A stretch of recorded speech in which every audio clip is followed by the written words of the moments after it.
In this movie, I'll show you how to edit text that has gradients and dynamic effects assigned to it because it can be a really painfully slow process. For example, let's say my client comes to me and tells me our product is not called Black Chat, it's called Black Cat Chat.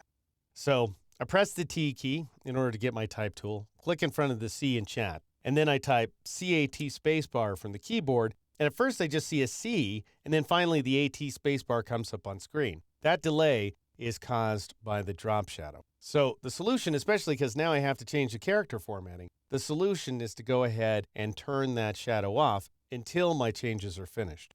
So I'll go ahead and press the escape key in order to accept my changes and switch back to the black arrow tool. And then I'll go over to the appearance panel. I can see that my type object is active, but I don't see any drop shadow in this list here. And that's because the effect is assigned to the group. So I need to double click on the group item there in order to switch focus to it, and then turn off the drop shadow by clicking on its eyeball.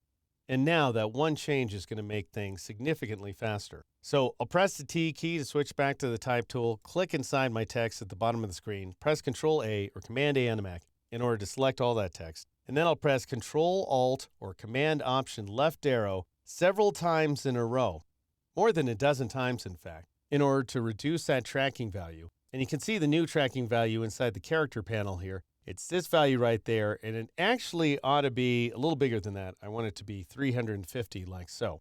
And without overselling it here, I want to stress the fact that if I had left the drop shadow on every single time I press Control Alt or Command Option left arrow, it would have required Illustrator to update the drop shadow, which would have really slowed down my progress. So the moral of the story is, if the dynamic effect, or the gradient for that matter, is getting in your way, turn it off temporarily until your changes are complete.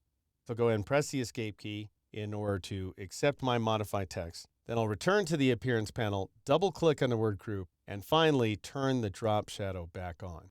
So while you're editing text, go ahead and turn all the effects off. When you're done with your edits, turn them back on. In the next movie, I'll show you how to assign gradients to strokes.